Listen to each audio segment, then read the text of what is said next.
Kenapa hidup lu itu masih begini-begini aja? Ya, belum ada perubahan signifikan, lu masih lari di tempat. Gua di sini sekarang untuk ngasih tahu realita yang sedang terjadi di depan mata lu. Ya, teknologi berkembang sangat cepat dan orang udah mulai susah nyari kerja. Ini dari yang gua lihat berdasarkan pengalaman gua sendiri. Teman-teman gua pengusaha yang punya 1.000 ya karyawan, 2.000 bahkan 5.000 karyawan, ini udah nggak ada yang hiring lagi, malah mereka efisiensi. Di sini kita bisa melihat di mana gap pendapatan antara si miskin dan si kaya ini makin jauh dan makin jauh tahun ke tahun. Dan kalau lu nggak mau dengerin gua, di saat lu nonton ini ya, dan lu dengerin nanti ketika lu nyampe umur 40, lu akan menyesal, lu nggak akan jadi manusia yang berguna. Lu dengerin baik-baik yang gua mau ngomong di video kali ini, supaya tahun depan lu bisa jadi orang yang berbeda ya, orang yang berubah. Gue bikin video ini karena gue peduli sama lu, gue pengen lu bisa berubah.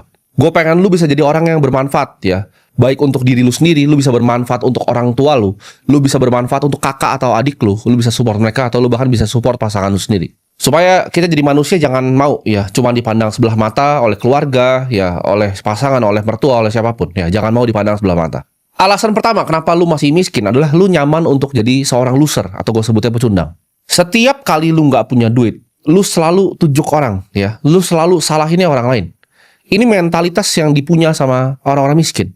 Mereka selalu nyari alasan atas kesialan di hidupnya. Ketika mereka gak punya duit, mereka salahin. Oh, bosnya kurang gaji mereka. Ketika mereka gak punya duit, mereka salahin pemerintah. Oh, kenapa bikin kebijakan seperti ini? Keadaan ekonomi global pun lu salahin. Ya, bahkan keluarga lu sendiri pun lu salahin. Kenapa gue dilahirkan di keluarga yang miskin ya? Gue pengen banget jadi kaya, kenapa gue dilahirkan di keluarga yang miskin? Kebanyakan orang kaya itu lahir dari justru keluarga yang miskin. Karena keadaan yang sulit itu bikin orang-orang yang tangguh. Semua orang ya, dan semua hal lu salahkan atas diri lu yang nggak bisa kerja keras. Padahal sebenarnya kalau kita mau lihat, ya lu yang sebenarnya nggak becus dan nggak punya skill. Selama lu masih nunjuk jari ibaratnya keluar, lu masih nunjuk orang begini, lu nggak akan pernah keluar dari yang namanya kemiskinan. Kita sebagai seorang pengusaha, seorang investor, itu harus sering salahin diri sendiri. Karena ketika gua bikin keputusan di market, itu nggak ada yang bisa gua salahin kecuali diri gua sendiri. Orang miskin itu nggak pernah fokus ke dirinya, ya. Karena kenapa? Hatinya itu penuh dengan kebencian, penuh dengan iri, penuh dengan dengki, ya. Ketika gue bikin acara, misalnya kemarin, orang akan berkomentar, oh, sales Bitcoin, gitu. Padahal gue datang ke situ bersama triliuner yang lainnya, ya.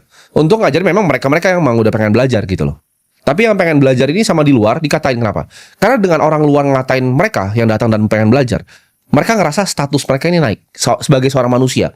Mereka miskin, hidupnya nggak enak, ya, nggak ada yang bisa dibanggain, diinjek-injek sama mertuanya. Yang mereka bisa lakukan apa? Ngatain orang di TikTok. Karena mereka cuma scrolling doang, mereka ngatain. Oh, ini sales Bitcoin dan pengikutnya. Mereka nggak paham aset itu apa yang sebenarnya gue pengen ajarin di sana, apa yang didapatkan dari orang-orang yang datang di acara tersebut. Mereka nggak peduli. Mereka mau nyalain semuanya kecuali diri mereka. Ya, iri dengkinya besar sekali. Dan kebenciannya luar biasa terhadap hidup dan dunia dan bahkan benci sama dirinya sendiri. Makanya gue kasihan kadang kalau lihat orang seperti itu. Kalau miskin mintanya bansos dan paling hobi nyalain orang lain. Lu kejebak di ilusi yang diajarin, didoktrin selama ratusan tahun ya, oleh Rockefeller, oleh orang-orang hebat lainnya. Mereka butuh kalian untuk jadi pekerja awalnya. Jadi mereka akan set sistemnya seperti itu. Oke, kita sekolah yang rajin ya. Kita kerja keras ya, bekerja sama orang. Kita cicil rumahnya ya, KPR 20 tahun. Nanti ketika udah lunas KPR-nya, kita bisa pensiun nih ya.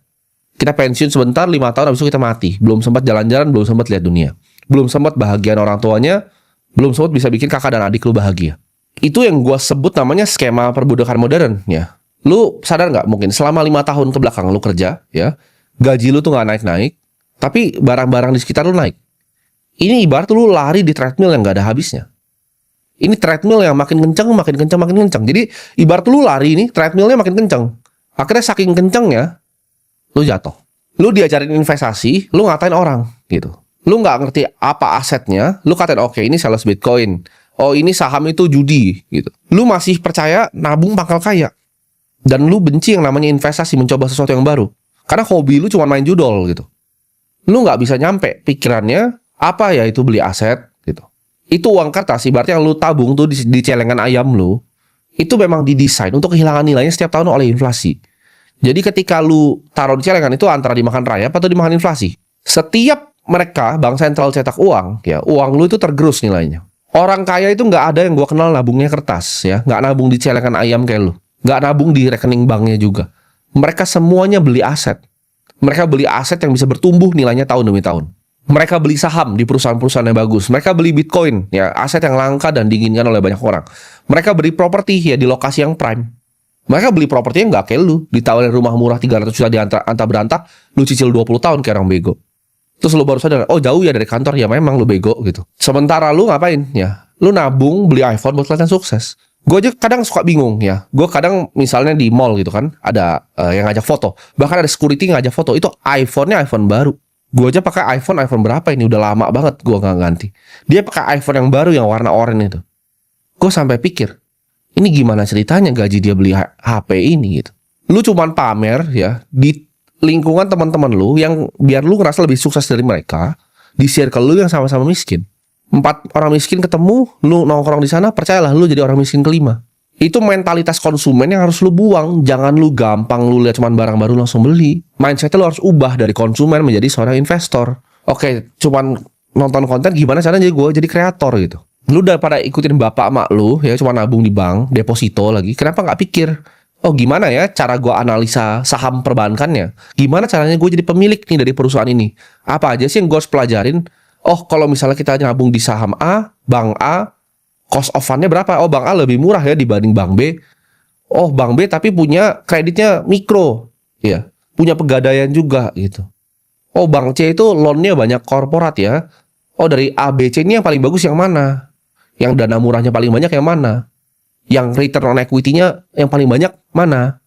Return on net tangible asset-nya mana? Gitu.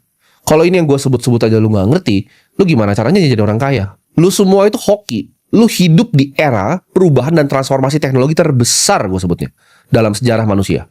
Cuman lu sia-siain semuanya. Ya informasi yang lu dapatkan seperti ini lu sia-siain. Ilmu-ilmu yang lu bisa dapatkan gratis dari internet lu sia-siain.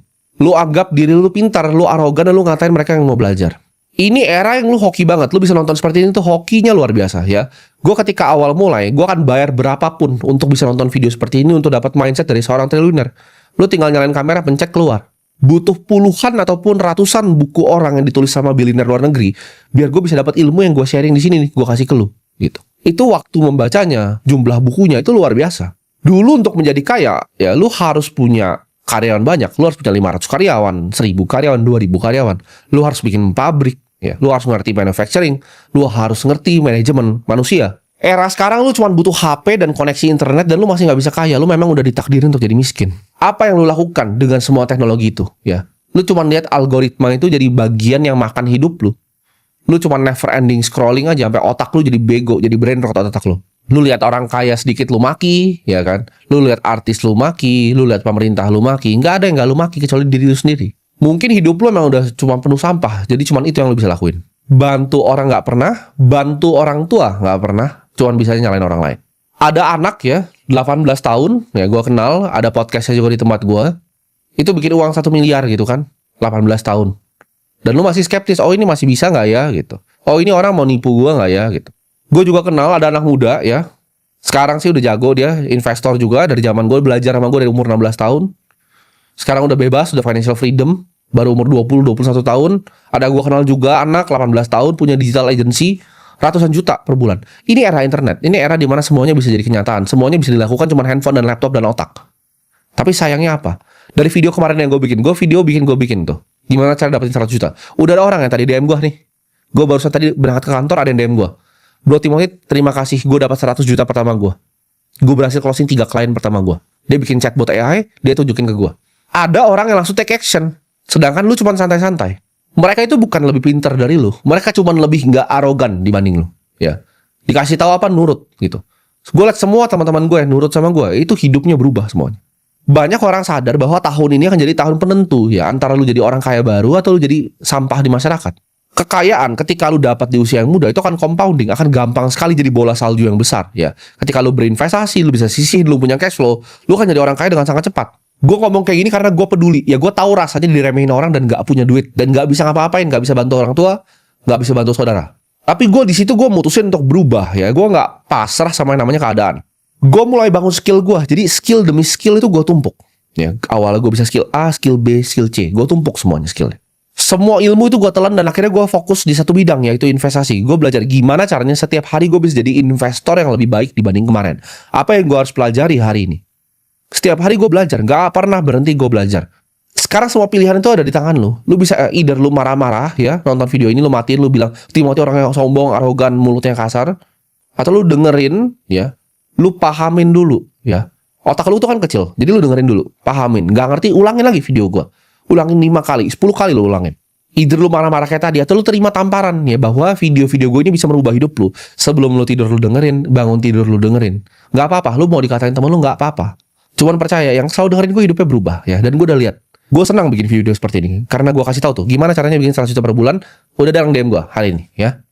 Jadi dalam waktu kurang dari 2 minggu, udah ada yang action dan udah ada yang berhasil. Ini gue kasih tahu ya buat lu anak-anak muda ya, terutama yang masih di bawah 30 tahun. Kalau di atas 30 tahun biasanya udah gak punya harapan kalau masih jadi gembel.